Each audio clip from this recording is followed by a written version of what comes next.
Welcome all. Not getting a rushed pod here on a late Friday night, getting done Thursday afternoon here in the office in the Pokemon Center. I'm joined by the Risky Dipper, Mike Cates. How's it going, man? Oh, well, thanks for having me. Excited to be here. Excited to talk about what happened last week and what's slated for this week. I like it. Yeah. No, thanks for joining us. Just want to recap a couple things before we kind of get in here. Last week's picks where Brosel and I did.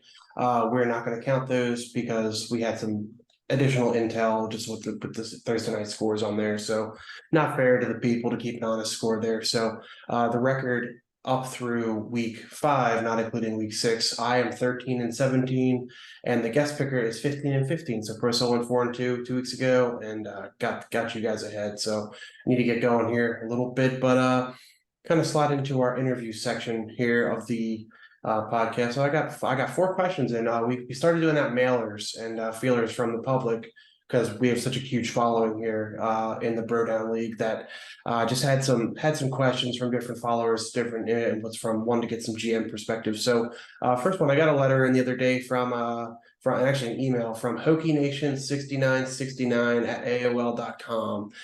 He said, "Are you nervous for Mostert when Jeff Wilson, the acclaimed number one running back on the Miami Dolphins, comes back into the fold off of IR?"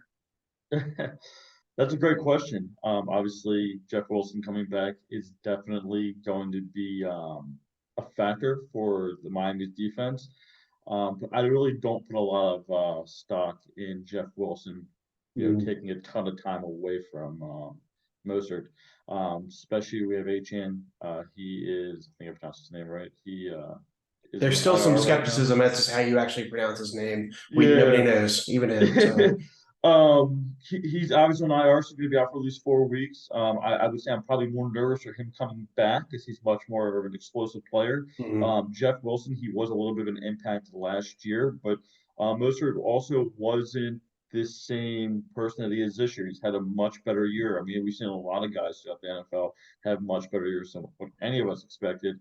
And Mostert's clearly the number one guy right there Yep. in Miami. And only thing I would really say to that is what would make me nervous is that I have the philosophy if it's not broke, don't fix it. Unfortunately, Mike McDaniels doesn't have the same thing. He always likes to tinker around with those running backs. Yeah. But I think last week, Raheem Mostert really proved that, he put up 34 points. I mean, he had, I think, if I recall correctly, it was 3 touchdowns. Mhm. So I think he just is only thing he's doing at this point is solidifying why he's RB one.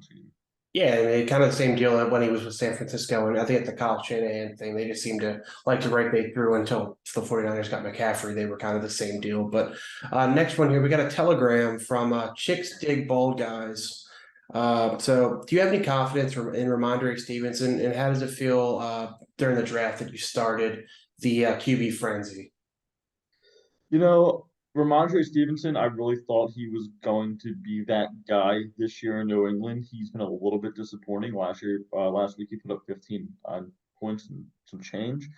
So that's really what I was expecting out of him week in and week out. So hopefully we can continue to see production that's similar to that from him the rest of the year.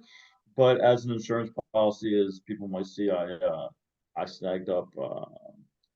Zeke, who I picked up in the draft, ended up dropping him, ended up picking him up again just in case some type of shift changes Mhm. within that running back committee, and we'll see what we're going to do moving forward. But I really think that Andre is going to be the guy there, and I think that he's only going to continue to get better throughout the year. Yeah, that's fair. And then just to hit on the second question there, how did it feel to start the QB frenzy during the draft? Well, it felt great. I know there's a lot of going back and forth on whether or not where I really drafted him. In my opinion, I drafted him round four, although it was technically round three, but we all had Hmm. our keepers. So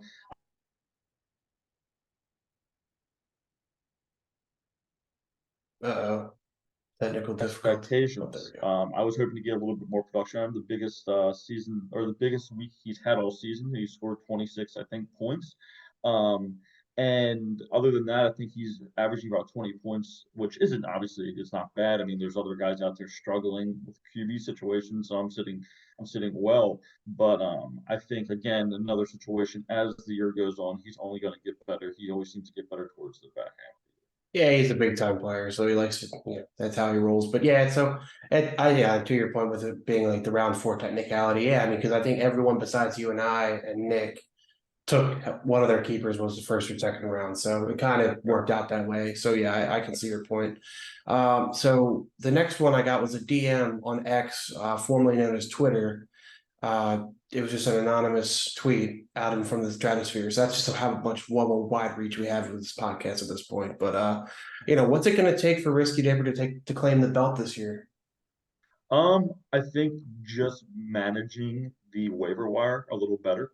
I know it's going to be a little more difficult as our records start to get better and Mhm. teams start to separate a little bit since with how the waiver wire is set up for this year.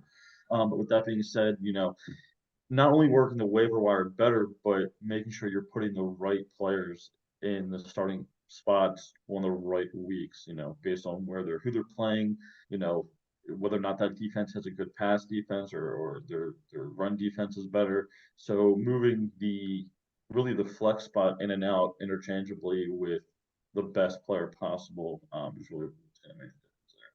Yeah, that seems clicking the right buttons and getting a little lucky is sometimes the formula for success. And the last one here that I got was a voicemail from Big Dicks in Southern Maryland. Any marriage advice? Any marriage advice? Oh man. Well, I've been with my wife for 15, 16 years now. I think the best thing I could ever possibly give somebody is, make sure you always have that belly out. You're leading with the belly, you got to keep it strong. And you know, any type of advice that Team Phenom or the team formerly known as Team Phenom gives you, I Mm, would probably do the opposite. mm. You know, I'm just playing. That's pretty much, just be yourself, I guess. I don't know. I mean, There you go. I don't really try to cuddle my wife too much. You got to be the alpha. There you go. Well, there you go. I think Big Dicks in Southern Maryland is going to probably heed that advice quite well. So thank you for sharing. With that being said, we're going to slide into football. Thank you for answering those questions. You see my screen okay here? I do. Cool. All right, well, we're gonna jump right into the matchups here from last week. I played it against Purcell here. Not much jumping off the page. Pretty low scoring week all throughout the NFL. I think it was like almost 70% of teams scored less than 21 points. So not a lot of touchdowns going around. So some concern, I think, with some of the guys on this roster. I think they're trending in the wrong direction as far as Purcell goes, but we can get into that for the future look ahead. But just as far as guys go, pretty low weeks from Puka, and Darren Waller was okay. And no one really jumped off the page besides Cooper Cup, which what do you expect? And then I Jake Ferguson let me down a little bit. He's had a couple nice weeks, but last week kind of sunk, and I fell in love with the DeMarcado hype, and clearly that kind of ruined me because if I started Cortland Sutton like I probably would have, I don't think I would have won, but this game would have been a hell of a lot closer. So I'm not disappointed with my team. I still think there's some positive signs moving forward. It'd be nice to get Aaron Jones back next week. But yeah, 94 points isn't good, but 107 is great. But yeah, so I feel okay. Could have won this one, but let it slip. Yeah, I mean, I would agree. I mean, look, 94 points, it's not great, but any given week, I mean, I think I scored 100 points last week. I'm sorry, the week before, and then last week I put 132 up. I mean, so it really just depends on, whether or not your team is clicking on all cylinders. I mean, when you look at it, yeah, I would have probably played Sutton over Amon, but I'm sorry, Amari, is that what his name is? Amari Um, DeMarcado. Yeah, and then Jake Ferguson, he was, he only scores you less than 8 points, but it could have easily been an upset in the situation just due to the fact that Darren Waller. I mean, he's put up a little bit more points than he's usually putting up. I used to think he's usually right around 7 points a game, so that was a little bit of a help there. And Jalen Hurts ended up having a decent. I'm sorry, I'm looking at the wrong side here. It does look like Waller put up only about 7 points. Yeah, 6.8. Yep. Yeah. That's my apologies. I was looking at the wrong thing here. So you have DeMarcado. He only put up 2 points. That really killed you. Jake Ferguson only put up 2 points. That really killed you. And Rashad White, I mean, you picked him up, or you had him as your keeper, and Yep. that seemed to really it's been a disappointment so He's far this been year. like, I mean, yeah, he's been pretty bad, honestly. Like I didn't really like my keeper situation. I mean, I think we kind of got into that obviously over the past, but yeah, it is what it is. He had RB1 potential, so took a shot, but yeah, it didn't work out for me, I don't think. But He did. He did, and I mean, I think your team actually looks a lot better on paper than how they've been performing. I'm surprised. I mean, obviously that Nick Chubb injury is what really killed you, but I think your team, if they start doing what they need to do, I think that it could get better as the year goes on. and it's not up or shut up time because 1-5 is not where you want to be. That's But true. That is true. But yeah, so just solid performances there, and the team that's caught some heat here. Team Coleman, I think it's 4 straight now, taking down the other guy who's caught some heat, Team Nate. Team Coleman, been riding the good tail of Jamar Chase last couple weeks, not so much last week, but Tua and ETN have been absolutely doing it. Well, ETN's been fantastic the last 2 or 3 weeks now, and Tua's been doing it all year. So 111, solid score. Once again, it's always that 100-point barrier is usually where you got to crack to at least have contention to win. So just team up and down, and then Drake London on the bench, nice day, and Schultz is really reascended. I think it's 3 straight weeks with touchdowns here. So teams moving in the right direction, making pretty solid up and down. Dameon Pierce continues to be a huge disappointment. I know he's shopping the running back department as he texted in the group chat about his trade requests. And then going over to Team Nate, 108, nothing to sneeze at. So Coleman survives the Stephon Diggs typical prime time ascension, but I think it's because the Bills just played terribly. He still had 16.5 points, but going to be interesting with Kyron Williams going down with injury here for Team Nate moving forward. But 10 out of Bijan kind of stinks. Cole Kmet, pretty rough day, suffered from Fields getting injured in that game. And it kind of sucks having all those points from Pitts on the bench. So still a solid squad from Nate, but yeah, Team Coleman just continues to perform. Yeah, no, I would agree. I mean, you're looking at this and Team Coleman, I mean, you look at it for what it's worth. I mean, I think everybody performed relatively as you would expect. But really, I think Team Nate really lost this game more than Team Coleman really won it. I mean, you've mentioned Cole Kmet. I mean, he 1.9 points. I mean, that's just not something that And can DeAndre didn't be. do anything either. I didn't even say anything about that.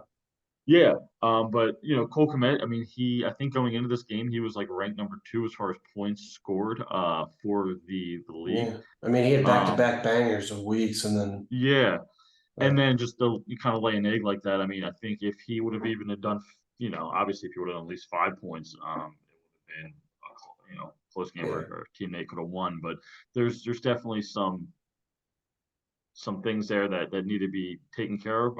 As you mentioned, Karan Williams he's out now. So, and Bijan Robinson just didn't play to his full potential, which I feel like he's kind of had a little bit up and down year. So, I mean, I think that Team Nate really relies on like 3 or 4 guys in order to depend on whether or not he's going to win or lose that week. Yeah, that's fair. And I mean, just kind of looking at the bench here. So, like, you have Jonathan Taylor who's back now, so he's only going to get better. Pitts has started to flash a little bit more of weeks, so like that's obviously a slide in, especially if Fields is out. Because if Fields isn't playing, Komet's not even an option. Right. So they're still optional on this team, and obviously Achin going to IR stinks. But yeah, I still like both these squads. But Coleman's rolling, get a good win there, and then